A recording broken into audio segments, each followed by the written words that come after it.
3 hommes qui s'appellent Ivan, Volodymyr, que l'on appelle Vladimir, et Nikolai, et que nous avons rencontrés à la station de métro Cluny-la-Sorbonne, où ils ont un petit peu élu, entre guillemets, leur domicile.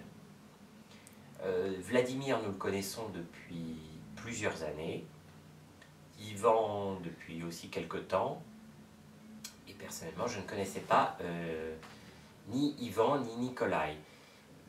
J'avais entendu parler d'Ivan.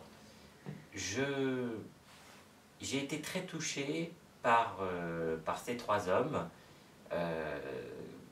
Nous connaissons bien Vladimir.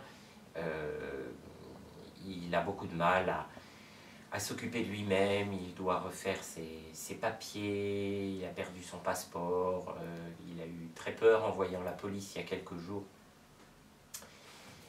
Et puis, Ivan souffre beaucoup suite à un travail sur un chantier dans le bâtiment, et il a fait une chute d'un échafaudage. Il est très blessé et il souffre beaucoup et on le voit beaucoup décliner. Et j'ai été touché aussi beaucoup par Nikolai.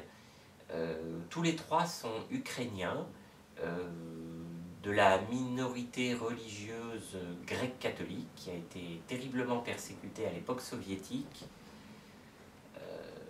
Et je vous invite à vous renseigner sur ce point, mais Nikolai, il insistait beaucoup pour me dire excusez-moi, vraiment, excusez-nous, on vous a pris du temps, vous avez passé du temps avec nous. Et vraiment, ça m'a beaucoup touché comme ça qu'un homme qui n'a plus rien, qui vit dans le métro, qui a très peu de choses pour subvenir à ses besoins, eh bien, il passe son temps à s'excuser.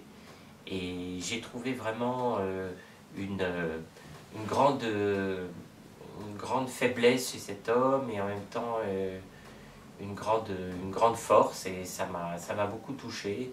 Et voilà, et je voudrais donc vous inviter à prier pour ce groupe d'hommes en souffrance, loin de leur pays d'origine.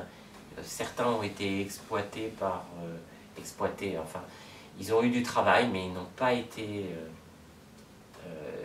été déclarés, et donc aujourd'hui ils ne bénéficient d'aucune protection et ils vivent dans le métro et ils souffrent de l'éloignement de leur famille. Merci de prier pour eux.